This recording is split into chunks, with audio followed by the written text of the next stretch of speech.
लगता है सरकार नरेश मीणा को गंभीरता से नहीं ले रही है। लोगों की समस्याओं की मांगों को लेकर गंभीरता नहीं दिखा रही है। अब कल पता लग जाएगा गंभीरता से लेगी नहीं लेगी तो रोड रहा ना। और 2028 में असली जवाब देंगे, कौन रोजगार, कौन किसान, कौन फसल, वो 2028 में पता लगेगी। मैं 3 चुनाव लड़ा, 3 चुनाव हार गया, और जिन लोगों ने हराया सबका हिसाब किताब बराबर रखूंगा, भूलूंगा किसी को नहीं, चाहे खुद नहीं बनूं। 3 जिलों की सीमा और टोंक जिले के कोटड़ी मोड़ पर होने वाले जन आंदोलन को लेकर जिला प्रशासन हरकत में आया है। नरेश मीणा को आज वार्ता के लिए बुलाया गया है। 11 सूत्री मांगों को लेकर नरेश मीणा यहाँ आए थे। कुछ मांगे और जोड़ी गई हैं और अब ऐसा लग रहा है कि जो कल होगा वहाँ पर एक बड़ी सभा होगी और वहाँ पर प्रशासन से जिस तरह की सहमति बनी है उनको लेके ये बताया जाएगा कि प्रशासन किन किन बातों को मान रहा है, किन मांगों को लेके सरकार से वार्ता की जाएगी। हमारे साथ बातचीत के लिए मौजूद नरेश मीणा जी। देखिए क्या रहा है आज यहाँ पर। आज जिला प्रशासन से बात हुई है, कलेक्टर साहब, एसपी साहब, एडिशनल एसपी, एडीएम, ज़्यादातर मांगों पे हमारी सहमति बन गई है, लेकिन कुछ मांगे हैं जो राजस्थान सरकार लेवल पे है, उस पर उन्होंने हमें आश्वस्त किया है कि कल तक हम बात कर लेंगे, जवाब दे देंगे आपको। हमारा आंदोलन वैसे जैसा तैयारियां चल रही थी वैसी तैयारियां चल रही है। बड़ी संख्या में, हज़ारों की संख्या में लोग आएंगे, जनसभा करेंगे। उम्मीद करते हैं कि प्रशासन पॉजिटिवली बात कर ले, अगर नहीं करता तो हम जयपुर राजधानी के लिए कूच करेंगे, जिसमें समरावता का प्रकरण को लेकर जो मुकदमे लगे हैं उन मुकदमों को वापस लेने की जो बात हुई थी वो किया जाए। फसल बीमा है, समर्थन मूल्य पे कांटे हैं, 14 गांव जिसके लिए समरावता हुआ उनको उनियारा से देवली जो जोड़ा गया था, देवली से हटाकर वापस उनियारा जोड़ा जाए। सोप से लेकर अलीगढ़ के डामरीकरण सड़क का मामला है। ईआरसीपी को लेकर जो नहर बन रही है उसमें मुआवजा का मामला, कितना मुआवजा देंगे। गलवा बांध में जो ज़मीनें डूबी हुई किसानों की, उनमें जो 1970 में जो मुआवजा दिया था कुछ किसानों ने नहीं लिया, उनको मुआवजे को लेकर है। ऐसी तमाम बातों पर बात। देखिए आप खुद मान रहे हैं कि कुछ मांगे तो जिला प्रशासन के स्तर की थी, वो मान लेंगे, लेकिन सरकार के स्तर की जो मांगे हैं, क्या लगता है कि 24 घंटे में कोई जादू की छड़ी घूमेगी और वो मांगे मान ली जाएंगी? देखिए वो कोई बड़ी मांगे नहीं है, वो वही मांगे जो ऑलरेडी सरकार ने समझौते में हमसे पूरी कही थी, जिसमें सीएमओ में सीएम साहब ने खुद ने आश्वस्त किया था कि भाई इनके राजीनामा किया जाए, मुकदमों को वापस लिया जाएगा, इनको मुआवजा दिया जाएगा। तो कोई बड़ी बात नहीं है। 14 गाँव को जो नहीं जोड़ा था उनके लिए सरकार ने कहा था इनको जोड़ दिया जाएगा, वो नहीं जोड़े गए अभी, तो कोई विशेष नहीं है। अब उसके बाद में सरकार ने नोटिस नहीं किया। अब हो सकता है कि कल अभी कलेक्टर मैडम ने कहा है कि मैं बात करूंगी और आपको बता दूंगी जो भी बात होनी है, देखते हैं कल क्या होता है। तो लगता है सरकार नरेश मीणा को गंभीरता से नहीं ले रही है, लोगों की समस्याओं की मांगों को लेकर गंभीरता नहीं दिखा रही है। अब कल पता लग जाएगा गंभीरता से लेगी नहीं लेगी तो रोड रहा ना। अगर सरकार गंभीरता से नहीं लेगी तो सड़क है। नरेश मीणा जेल के बाहर है, वो तो नरेश मीणा अगर जेल में नहीं होता उस समय 25 फरवरी का जो आंदोलन था, पर वो मेरे हाथ में नहीं था, मैं तो बेबस था, जेल के अंदर था। मेरी इच्छा नहीं थी उस समय भी आंदोलन में समझौता करने की, लेकिन जिस तरह से पिताजी, आसपास की जो टीम थी वो चाहती थी भाई हमारा बेटा जेल से बाहर आ जाए, इसलिए उनको इतना आंदोलन का अनुभव नहीं था। अगर नरेश मीणा होता तो उस समय भी समझौता इस तरह से नहीं करता। मैं बंद कमरे में बात करने वाला व्यक्ति नहीं हूँ। आज जो बात हुई 2 घंटे मेरी बात हुई, पॉजिटिवली हुई, अच्छी हुई, लेकिन जनता जो भरोसा करती, जनता जो आएगी उनको भी तो पता होना चाहिए क्या बात हुई। अब अभी मैं कहूँ तो वो बात थोड़ी है, कल वहाँ रहेगा हमारा आया है प्रशासन, एक एक बात को, एक एक मुद्दे को जनता के सामने रखे। समर्थन मूल्य पे कांटों पे क्या बात हुई, आपकी फसल बीमा को लेकर क्या बात हुई, इसी बात के लिए तो आंदोलन करते हैं। बेचारे बहुत सारे लोग गलवा बांध में जो डूबी हुई ज़मीनें हैं, ईआरसीपी को लेकर है, रोड है, आपके 2 टोल प्लाजा लगे हुए हैं,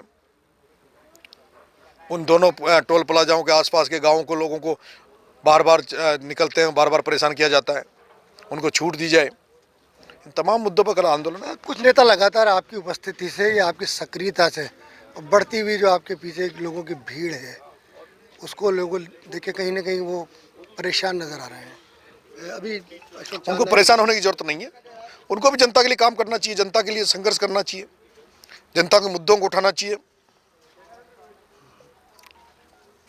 नरेश मीणा को केवल स्टेटमेंट दे के या बात करके ऐसा नरेश मीणा रुकने वाला नहीं है। आप भी आंदोलन करें, जनता के लिए लड़े, अब मैं तो कोई पद पे नहीं हूँ।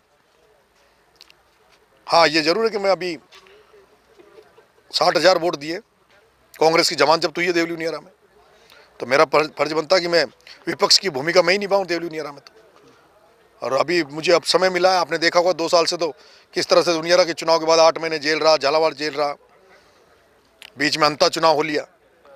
अब मुझे समय मिला तो मैं जनता के लिए सड़क पे उतर रहा हूँ। ये रोजड़ा जो एक शब्द आया, रोजड़ा, ये समझ में नहीं आ रहा। उसका जवाब मैंने दे दिया फिर रोजड़ा का क्या उसका जवाब मैंने दे दिया, क्या है आखिर ये? और 2028 में असली जवाब देंगे, कौन रोजगार, कौन किसान, कौन फसल, वो 2028 में पता लगेगी। तो लगता है रोजड़ा वाकई नुकसान करने वाला ही होता है या जनता के काम भी आता है? रोजगार तो नुकसान ही करता है, जनता के क्या काम आता है। अगर उसने मेरे को हमें रोजड़ा कहा है तो देखते हैं रोजड़ा जो करता है वही करेंगे। फिर एक गेंद की गेंद को वो तो किसकी गेंद बनेगी, किसकी फुटबॉल बनेगी, 2028 का चुनाव बताएगा। तो लगता है पूरी तैयारी है कहीं नहीं, मतलब ये पूरी ये तैयारी। लगता है कि जिन्होंने नरेश मीणा को कमजोर करने की, आपने देखा नहीं कि देवली उनियारा में क्या हुआ। जिसने मेरा टिकट काटा उसकी जमानत जब्त करवा दी, जिसने मेरा टिकट काटा उसकी जमानत जब्त करवा दी। अब जो अंता में मेरा चुनाव हरवाने गए, जिन्होंने मेरी राजनीतिक नुकसान करने का कोशिश की, जिन्होंने मुझे अभिमन्यु की तरह राजनीतिक चक्रव्यूह बनाकर मुझे फंसाने की कोशिश की, उनका सबका हिसाब करूंगा। क्या लगता है ये इशारा जो था सिर्फ नरेश मीणा की तरफ नहीं था, जो धीरज गुर्जर है उनकी तरफ भी था, या प्रहलाद तो गुंजल आपने साहब सुना होगा ना कि 4 रोजड़े आते हैं देवली उनियारा से। पहले देवली उनियारा से आता था, पहले कौन आया? प्रभुलाल जी से नहीं। कोटा से आता तो कोटा से कौन आया? प्रहलाद जी गुंजल। भीलवाड़ा से धीरज जी गुजर, क्योंकि धीरज जी गुजर और गुंजल साहब ने 2 दिन पहले बूंदी में एक सभा करी थी। अब खुद के पास तो लोग बच्चे नहीं। कोटा चुनाव में उनको हरा के आ गया। हराना बहुत आसान होता है, जिताने के लिए हजारों लोग लगते हैं तब भी जिता नहीं पाते। हराने के लिए तो 5 आदमी चाहिए, 10 आदमी चाहिए। अकेला बहुत होता है हराने के लिए। तो किसी को गिराने के लिए कितनी ताकत चाहिए? ताकत तो किसी को खड़ा करने में, किसी को बनाने में लगती है।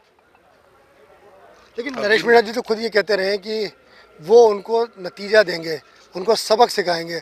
तो नरेश मीणा जीतने के लिए लड़ाई लड़ रहे हैं या सबक सिखाने के लिए लड़ाई लड़ रहे हैं आखिर? मैं 3 चुनाव लड़ा, 3 चुनाव हार गया, और जिन लोगों ने हराया सबका हिसाब किताब बराबर रखूंगा, भूलूंगा किसी को नहीं, चाहे खुद नहीं बनूं। वो कौन लोग हैं जिनका हिसाब किताब आप बराबर करना आपको चाहते पता है, सब करना, सब जग जाहिर है कौन कौन मुझे हराने गए अंता में। किसने व्यक्तिगत तौर पर मेरा नुकसान किया। वो पार्टियों के बन के गए, लेकिन उन्होंने बीजेपी के खिलाफ एक शब्द नहीं बोला। केवल व्यक्तिगत तौर पर नरेश मीणा का नुकसान करने गए। तो जो लोग गए, नरेश मीणा राजनीतिक भविष्यवाणी कर रहे हैं प्रदेश की राजनीति में उथल पुथल के। हाँ, मैं जो देख रहा हूँ तो यही है, प्रयास चल रहे हैं पूरे पूरे। जिस तरह से हाड़ौती में जो मैं राजनीति देख रहा हूँ, भजनलाल जी को कमजोर करने का प्रयास चल रहा है। कैसे एक पहली बार का एमएलए मुख्यमंत्री बन गया, पंडित जी को निपटाने के चक्कर में है। भगत सिंह सेना बनाई गई है, राजनीतिक भविष्य क्या नजर आ रहा है 2028 में? क्या इसका कहीं और कोरिलेशन होगा या राजनीतिक दल में परिवर्तित होगी? समय आएगा जब देखेंगे। नहीं, आखिर नाम सोच समझ कर रखा अभी तो ये भगत सिंह सेना एक संगठन है जिसको गांव-गांव तक पहुंचाएंगे, मेंबरशिप करवाएंगे, और जो कल आंदोलन हो रहा है उसमें सारे जो भगत सिंह सेना से जुड़े हुए लोग हैं, जो जुड़ना चाहते हैं, जो मेंबर बनना चाहते हैं, वो सब इस आंदोलन में इकट्ठे होंगे। नहीं लगता कि उस सेनाओं के नाम से कई चीज, भीम सेना बनी, कई चीजें बनी, वो सब जातियों के नाम पर, धर्म के नाम पर सेनाएं बनी है। भगत सिंह उस शहीद भगत सिंह के नाम पर बनी है, जो 23 साल के बच्चे ने इस देश की खातिर, इस देश की आज़ादी के खातिर हंसते हंसते जिसने फांसी का फंदा अपने गले में डाल लिया था।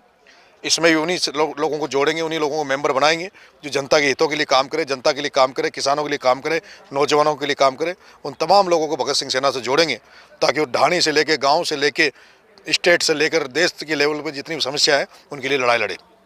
तो ये थे नरेश मीणा, भगत सिंह सेना के सर्वे सर्वा या सुप्रीमो, जिन्होंने कहा है कि 2028 के चुनाव में भगत सिंह सेना का भविष्य क्या होगा ये तो बाद में देखने को मिलेगा, लेकिन फिलहाल जो जन आंदोलन होने वाला है उसको लेके कल बड़ी तैयारियां हैं। राजस्थान तक के लिए टोंक से मैं मनोज तिवारी।